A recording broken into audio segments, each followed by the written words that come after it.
BFM Business et Tech Co présente De quoi je me mêle, François Sorel.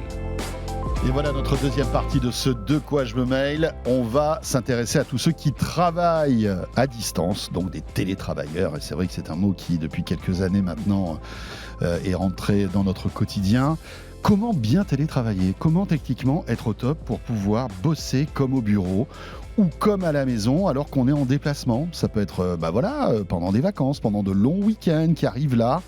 Eh bien, on va vous donner un maximum de conseils avec notre expert du télétravail. C'est Lionel Paris. Salut Lionel. Bonjour François. Ravi de te retrouver Lionel. Vous le savez, Lionel est un passionné de tech.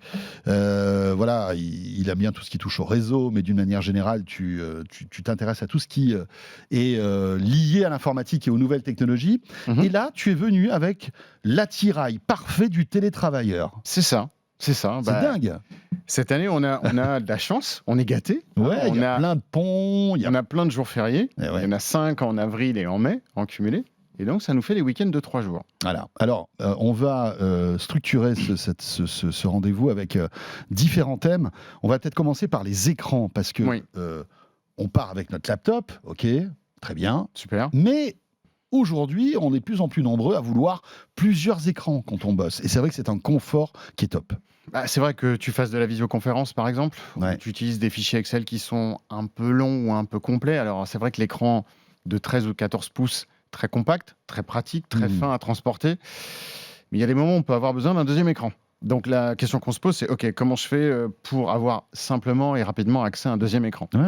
Alors, que ce soit des locations saisonnières ou qu'on soit en vacances ou dans un hôtel, je dirais que le premier réflexe, ça va être de pouvoir utiliser et d'avoir sur soi toujours un bon petit câble HDMI, parce que c'est la connectique toujours servir. Connectique universelle qu'on va retrouver à peu près partout. Donc mon premier conseil, ça serait d'utiliser un câble HDMI tout simple qui va permettre effectivement d'utiliser les écrans qui sont sur place. C'est top. Par exemple, l'écran de la chambre de l'hôtel. L'écran de la chambre de l'hôtel, par exemple. La télévision dans la location saisonnière, la télévision qui est dans la chambre. Exactement. En fait, très rapidement, clac, tu peux avoir un deuxième écran qui peut te servir. On n'y pense pas, la télé, mais elle est compatible. Elle prend les signaux. Depuis l'ère de l'HDMI, on prend les signaux informatiques jusqu'au 1080p et même au-delà. Alors maintenant, tu vas peut-être pouvoir utiliser ce câble HDMI directement, mais peut-être que tu ne peux pas parce que tu n'as pas de port HDMI dans ton ordinateur portable, parce que tu as un Mac, par exemple, ou parce que tu as un PC dernière génération. Et donc, exactement. Et donc là, il te faut, en fonction de la machine que tu utilises, 2 petits adaptateurs. Alors celui-ci, il est à la norme mini display, donc ça va être pour le monde Mac. Et j'en ai un deuxième qui fait exactement la même chose, et là qui est au format USB-C. Et donc là, ça fonctionne aussi sur Mac et sur PC. Donc tu vas me dire, pourquoi je prends un adaptateur et pourquoi je ne prends pas un câble HDMI ? Un adaptateur, câble HDMI. Je sais pas, tiens. Parce que en fait, l'utilisation de l'adaptateur, ça va te permettre d'utiliser la longueur dont tu as besoin sur le câble HDMI. Parce que ces câbles un petit peu particuliers, mini display vers HDMI, tu en trouves. Mais ça va être compliqué de trouver des longueurs qui vont bien aller ou comme tu veux. Donc l'idée, c'est de fonctionner avec un adaptateur qui est compact et sur lequel tu pourras brancher n'importe quel câble HDMI, parce que ça se trouve, tu en as un qui est déjà branché sur la télé, etc. Donc l'adaptateur vraiment indispensable en fonction du modèle de portable, et bien sûr le câble HDMI, pour pouvoir les relier. Parle-nous du petit écran que tu as apporté là. Alors ça, c'est très qui me fait sympa. de l'œil, il a l'air très cool. C'est très sympa. C'est ce qu'on appelle un écran transportable. Alors ça existe depuis pas longtemps. On dirait une tablette, ça ressemble un petit peu au format de la tablette, mais l'avantage de ce produit-là, c'est que c'est très très fin, ça pèse 650 grammes, c'est-à-dire que moi aujourd'hui, c'est pas plus grand que mon ordinateur, c'est ça. Ça rentre dans ma pochette, dans ta pochette, juste au-dessus de mon ordinateur, ça se connecte avec un câble USB-C. Des deux côtés USB-C. Des deux côtés USB-C. Parce que c'est ultra fin. C'est ultra fin. C'est ultra fin, c'est ultra léger. Et cet écran, il a 2 avantages. Le premier, c'est d'être universel, parce que la connectique USB-C, tu vas la retrouver aussi sur Mac et sur PC. Vas-y, prends-le. Et le deuxième avantage de ces écrans-là, c'est qu'on va pouvoir connecter plusieurs sources dessus. Donc, tu vas pouvoir t'en servir pour bosser. Alors, toujours pareil, on peut réutiliser les adaptateurs si tu en as besoin, si tu n'as pas de port USB-C sur ta machine, mais tu vas pouvoir t'en servir aussi pour relier une console. Pas que pour travailler. Et on va retrouver tous les modes d'écran traditionnels, ça, c'est top. Que ce soit la duplication, le partage d'écran. On va pouvoir les mettre au format horizontal ou au format vertical, en fonction de ce que tu veux. Tu peux faire passer le son, bien évidemment, dessus. C'est compact. Ça permet d'avoir le petit, c'est un petit peu l'écran du bureau mobile. Et c'est auto-alimenté par l'USB-C. Et c'est auto-alimenté par l'USB-C, parce que là, derrière, c'est du Thunderbolt, du 3 ou du 4 donc aussi. Il y a tout qui passe dedans. Donc il y a tout qui passe dedans. Ça coûte combien ? Alors, ce genre d'écran, en fonction des tailles, tu as du 14, du 15, du 17, tu as du Full HD, tu as de l'OLED, tu as du LCD. Ça démarre à 150 € et ça va jusqu'à 600 €. Ouais, tout dépend de la qualité, la taille. En fonction de l'écran que tu veux, de la taille de l'écran que tu veux, etc. Il y a plusieurs marques qui jouent là-dessus. Tu as Asus qui est très connu, tu as Lenovo et puis tu as aussi des marques asiatiques. Autre, on va dire, outil important pour le télétravailleur, c'est la souris. Il faut une bonne souris. Ça va dépendre de l'utilisation de chacun. Il y a des gens que c'est vrai que le panneau tactile, là, le pavé tactile qu'on a sur l'ordi, le trackpad, le touchpad, en fonction des modèles. Mais bon, c'est vrai que pour certains usages, la souris c'est important. Et tu nous as dégoté une bonne petite souris. Ça, c'est un produit que j'affectionne particulièrement, que j'utilise moi-même en fait. Pourquoi ce produit-là ? Parce qu'il est multi-usage. J'aime bien les produits sur lesquels je vais pouvoir utiliser à plusieurs choses, et pas que dans un contexte de mobilité. En fait, cette souris, elle est très intéressante parce qu'elle fonctionne, c'est la MX Master de Logitech qui existe depuis des années. Logitech qui est le top du top de la souris. Là-dessus, c'est vraiment très bon. Elle va fonctionner sur 100% des surfaces sur lesquelles on va l'utiliser. Alors, bien. Ça paraît anecdotique, mais lorsqu'on se retrouve sur une table en verre... Et que tu n'as pas de tapis de souris. Voilà. La galère. Tu fais comme tout le monde, tu prends une petite feuille, tu la mets vite en dessous, et puis parce que tu n'as aucune accroche et que ça ne fonctionne pas, ces souris-là fonctionnent sur n'importe quelle typologie de support. Donc ça, c'est le premier point qui est très important. Le deuxième point, on peut les associer à 3 ordinateurs. Tu peux avoir une souris qui peut fonctionner sur 3 machines, Mac ou PC. Tu n'es pas obligé d'utiliser le petit adaptateur qui est fourni en standard, puisque d'entrée de jeu, elle est compatible Bluetooth, Low Energy, BLE, et elle est aussi compatible avec leur techno propriétaire. D'accord. Donc c'est extrêmement flexible, et après, c'est une question d'ergonomie. Il y a plusieurs modèles, à vous de choisir en fonction de ce qui vous intéresse et de ce qui vous plaît en matière d'ergonomie, la taille, la forme, etc. Mais en tout cas, il y a le choix sur ces souris. En fonction des affinités de chacun, vous allez pouvoir trouver un produit qui vous correspond vraiment. Voilà pour la souris. Après, on va dire, accessoire important pour le télétravailleur, c'est le casque. Pouvoir s'isoler pour écouter de la musique, pour avoir des réductions de bruit, etc. Là, tu as choisi une valeur sûre quand même. Là, j'ai pris Et là, je suis un peu d'accord avec toi. C'est pas un produit qui est nécessairement compact. Et alors, pourquoi ? Parce que je vais privilégier le confort. Mais bien sûr. Le Bose QC30, alors que ça a commencé avec le QC35 il y a des années. Depuis, il y a eu plusieurs itérations de ce casque de chez Bose. C'est un produit qui est, je trouve, très important dans le sens où, des fois, on a besoin de s'isoler. Qui n'a pas fait une vidéoconférence ? Si ton espace de travail se retrouve dans un lieu au milieu de la maison, dans une pièce à vivre, au bout d'un moment, tu as besoin de t'isoler. Alors, ce produit, on peut l'avoir sur la tête. Tu l'as toi-même utilisé pendant 4, 5, 6, 7, 8 heures, sans avoir aucune pression au niveau de la tempe.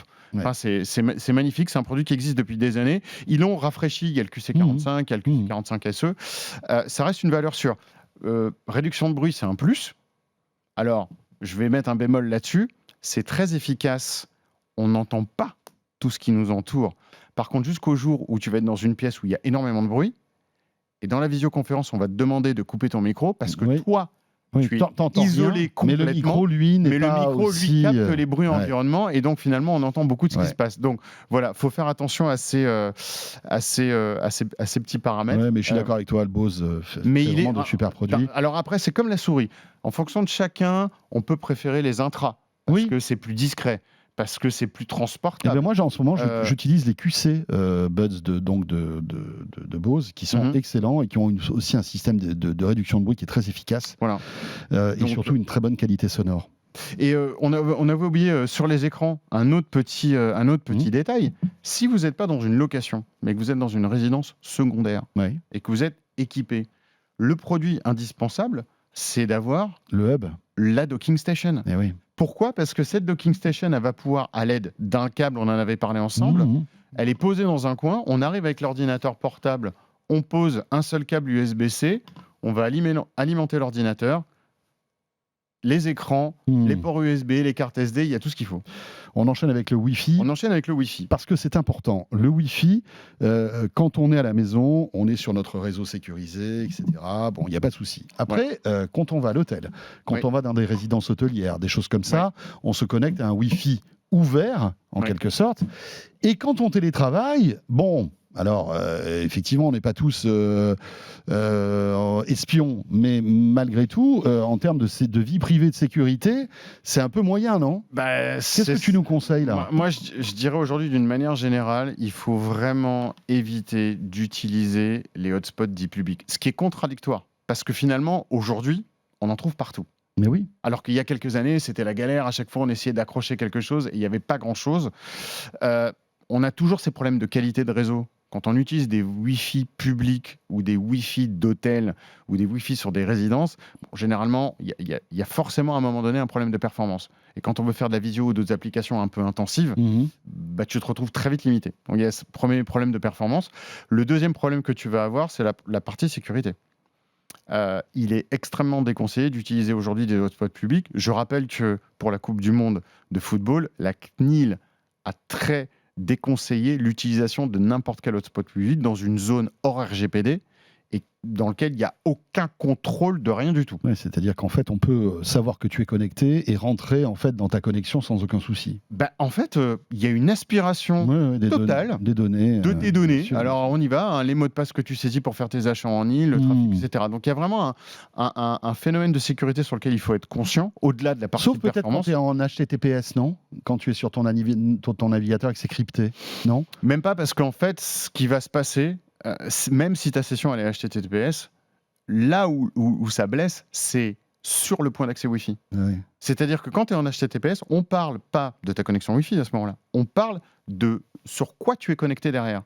Mais comme toi, ta connexion de ton ordinateur portable sur le point d'accès Wi-Fi elle-même n'est pas sécurisée ou très peu, c'est là où le bas blesse. Et c'est pour ça que ces hotspots mobiles sont très intéressants.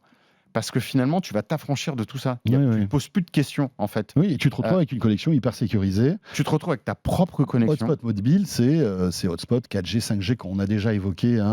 Exactement. Tu connais bien. Tu mets une carte SIM tu mets une carte SIM sur ces produits-là. Ça crée un Wi-Fi local. Qui est ton Wi-Fi à toi, qui est extrêmement performant parce qu'aujourd'hui, le réseau 4G, 5G, tu le captes, tu le prends même à l'intérieur d'un bâtiment. Alors, sur des endroits un peu compliqués, il y a la petite astuce. Ah, ta petite antenne. Qui est la petite antenne. Ouais. Ça permet de se sortir de situations... Tu l'accroches à la fenêtre. En fait, il y a des ventouses. Voilà. On peut la mettre à la fenêtre, dans une voiture. Et tu gagnes en gain et en réception, qualité de réception. Ça te fait gagner 2,5 dB. Alors, ça paraît pas énorme comme ça, mais 2,5 dB, tu peux multiplier par 6 ou 7 la capacité de réception d'un signal. Wow.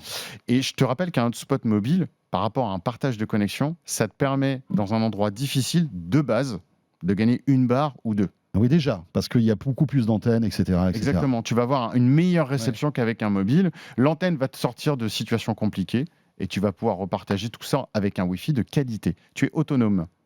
Super. Bon, ben voilà, maintenant, vous n'avez plus aucune excuse. Vous avez tous les bons outils. Et la plupart de ces produits rentrent dans une sacoche extrêmement compacte que j'ai ramenée. Cool. Ça rentre là-dedans. Mais ouais, voilà, c'est ça. On ne parle pas de choses énormes. Non, tu n'es pas obligé d'avoir un carton ou une valise, quoi. Exactement. C'est ça qui est super.